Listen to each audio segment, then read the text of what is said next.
Okay then guys, what's going on? Cloud Plays here and welcome back to another video here on the channel. Today we're inside of Diablo 4. That's right, Diablo 4 fans, get excited because it's almost time. We've got the Diablo 4 Early Access Beta and we're going to be telling you guys in this video exactly how you can get your hands on it and what to expect once you're in there. This is going to be a bloody exciting one, and Diablo's been a long-term franchise that I've bloody loved for a very long time. So if you guys are into this one, let's dive on in. I'm excited to get started. If you haven't already, smash that beautiful blue thumbs up and subscribe with post notifications turned on. It'd be greatly appreciated. And if you want to check out our sponsor here on the channel, Advanced GG is the first clinically studied ingredients energy supplement for esports and otherwise. I personally use it for the gym and while editing videos, but it can be used for practically anything. Get healthier, stick the cans down, and let's dive on in to Advanced GG. Use code CLOUD down in the description is the link to purchase.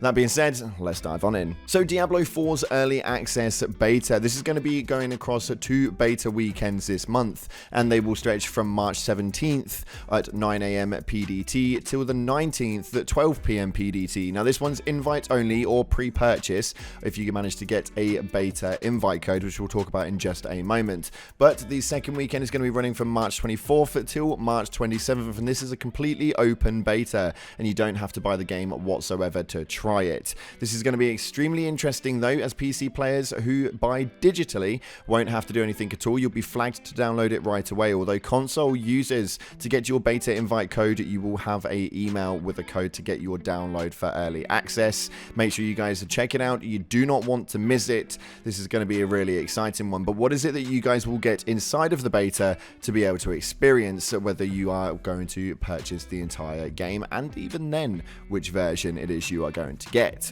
So you are going to be able to play through the prologue and the entirety of Act 1. Now what this does allow you to do is let you play through the first zone only, which is the Fracturant Peaks, and this place that looks absolutely tremendous and is fairly sized and will be able to spend a decent amount of time in there. This will include several towns that will act as central hubs where you can buy and upgrade gear and converse with NPCs and do everything Diablo-ish. Is bloody amazing. Now, as far as characters go inside of this game, though, we obviously have 5 main class types: the Barbarian, Rogue, Sorcerer, and Druid and Necromancer. Now, in week 1, we're only going to have access to the 3, which is Barbarian, Rogue, and Sorcerer, of which, for me personally, the Sorcerer seemed to be a little bit more powerful than the other 2 apparents, but we're going to have to see a little bit more into a deep dive as and when the beta actually launches.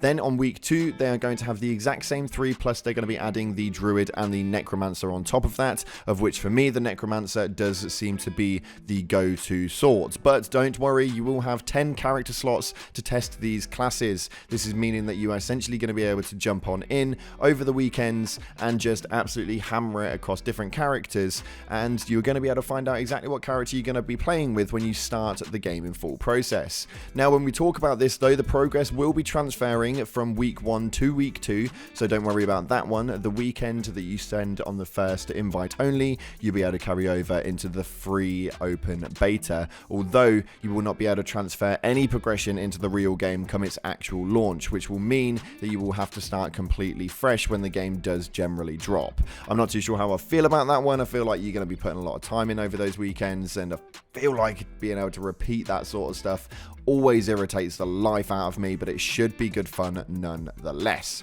If you guys do get involved with the beta weekend, so you will unlock the world beta items, and this thing looks absolutely tremendous. Now this is called the Wolf Pack, and the description that applies to it is: it wouldn't be a stripped sanctuary without earning a cache of unique rewards along the way. Reach level 20 during the open beta to delve the depths of hell with a fluffy companion on your side. And this does look absolutely tremendous, to say the least.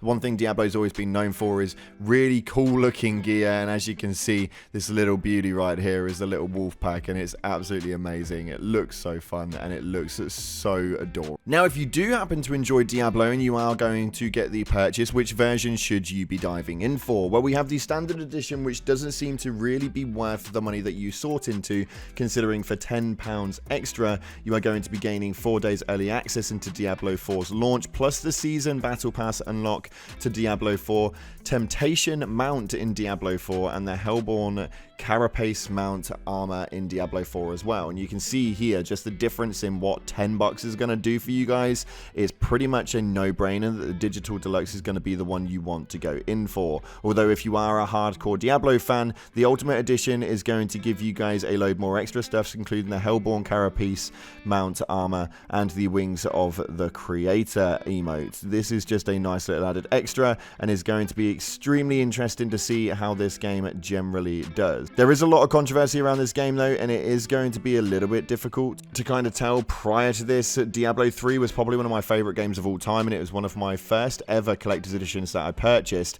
although Diablo Immortal was your generic rendition of a mobile game, and they had plugins after plugins after plugins, and it was slated online to the absolute high heavens. So we'll have to see exactly how Diablo 4 gets appreciated as and when it drops. But up until then, Diablo 4's early access beta, March 17th for the first one and March 24th for the second one. Let me know down in the comment section if you guys are going to be diving in, and if you are, then I will see you guys in there. Thanks again for watching, guys. Appreciate your faces, but as always, up until the next time, I'll see you in the clouds.